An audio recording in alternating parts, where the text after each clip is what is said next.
Do you guys remember when I talked to you a couple of months back about thinking $1,000 smartphones weren't necessarily worth it because you wouldn't get 50% more of a phone for paying 50% extra compared to other more budget-friendly phones?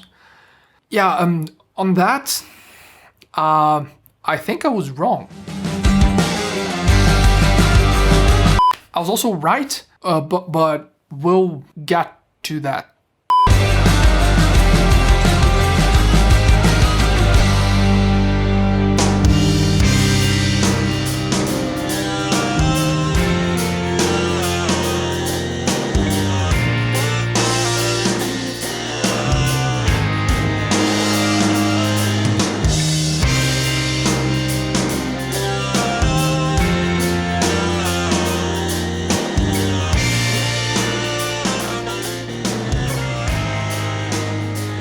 So the S10 family was released a while ago already, and ever since it hit every reviewer, the feeling across pretty much everybody was it looked to be more of a big deal than theoretically it was supposed to be. After all, it was an improvement upon a formula that Samsung had been working on since the S8, right? So now, after quite a while with the S10 Plus as my only phone and taking it as the only camera with me to the top of mountains and fjords, from icy lakes to the middle of the Pacific Ocean, to hot boiling springs, to Middle Earth, from there and back again, I can comfortably say that the S10 Plus is still in my pocket because it feels right.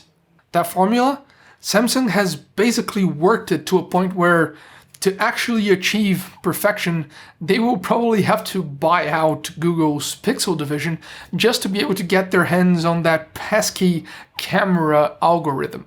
And that's more of a joke than anything else, but if the Pixels are today the A+ camera in the market, Samsung is holding hands with Apple and Huawei being the A camera in the market. And quite frankly, for most, if not all scenarios you would be using your camera in, it's really hard to need or want more than that. Now, credit where credit's due, Samsung's design team have indeed outdone themselves. The design of the S10 Plus may seem, if you just bat an eye at it, as incremental on top of the S9 and S8, but those phones weren't really showstoppers. And the S10 Plus actually got me stopped in the middle of the street multiple times with people asking, hey, that's an S10 Plus, right? And the usual reaction was, wow, that's pretty. An evolution, yes, on the rectangular glass sandwich we've been accustomed to for the past several years at this point, but apparently an evolution in the right direction. But you can't talk about how good the S10 looks without mentioning the display. And it's glorious.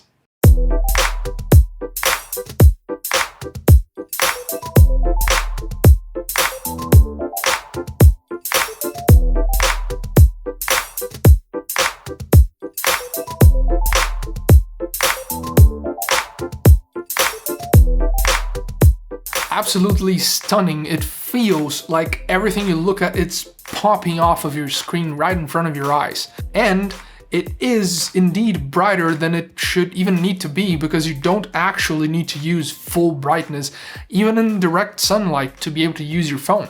And that's really good, because it means you can use your phone whenever. And I 100% agree with Mr. Mobile on this one, because even the oleophobic coating that Samsung applied to the S10 family feels a little different. This glass screen is almost unreasonably smooth. When it comes to the display game, Samsung is alone. It doesn't matter if they don't use high refresh panels and all that stuff. There is no competition here.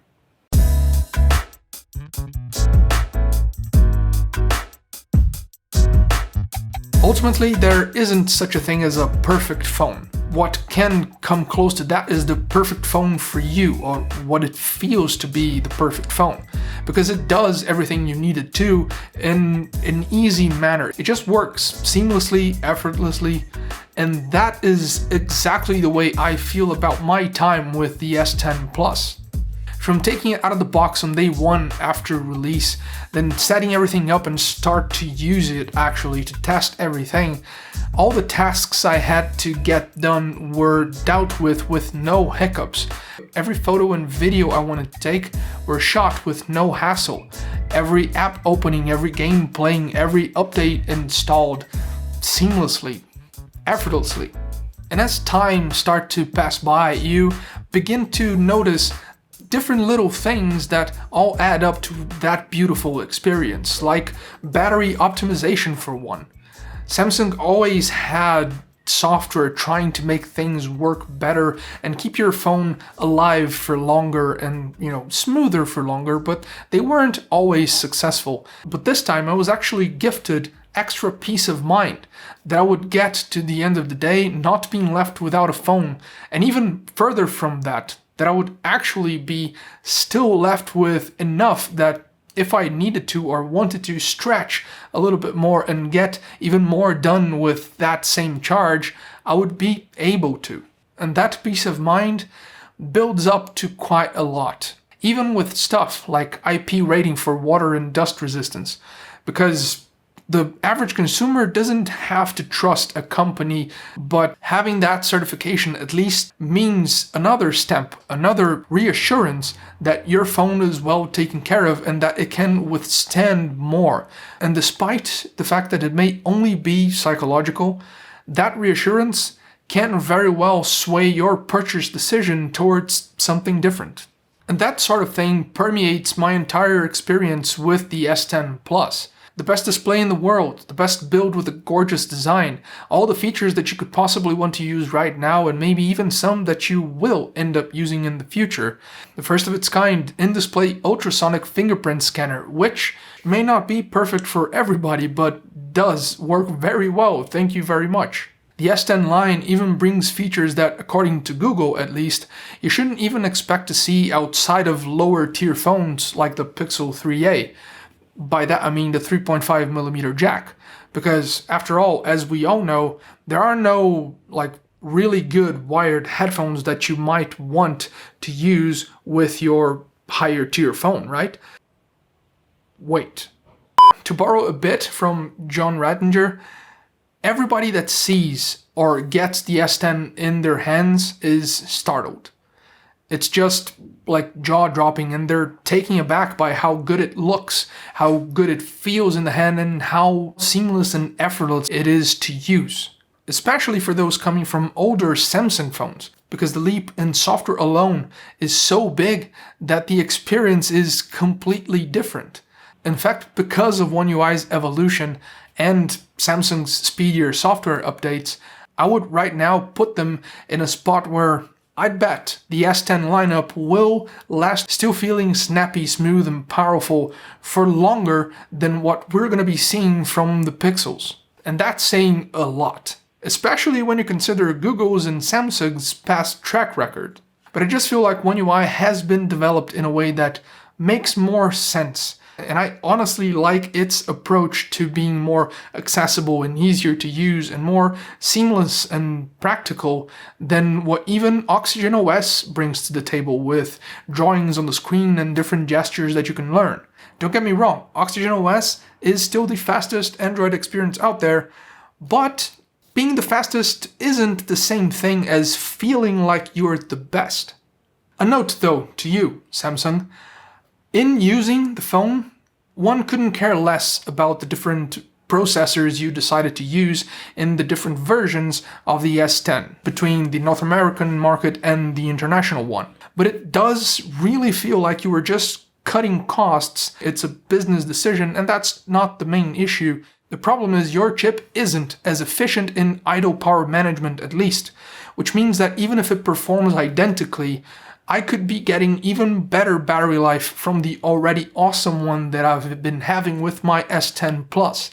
And knowing that sucks. So honestly, I expect that in the future, for next time, you guys will double down in R&D to get your chips to be able to compete with Snapdragons on the same league, and perhaps even go full-on Exynos globally. I'm rooting for you. So, I was wrong. For the $1,000 that Samsung is asking, they actually deliver tangibly more than every other manufacturer with their flagship phones. Yes, you can get great bang for buck options even within Samsung with the S10e and other brands, but when you're talking top tier, the S10 Plus is still definitely the phone to beat this year, especially since its faults are minuscule at the feet of their towering achievements. On the other hand, I was also right, and that $1,000 mark shouldn't have been sustainable. But with smartphone sales slowing down globally for every major manufacturer, we can maybe expect those prices to end up crawling back down in time. Until then, if your wallet is able to open up space for a Galaxy S10 in your pockets, and that is the sort of phone you're looking for, the sort of tool you want, at least you can rest assured that you will not be let down.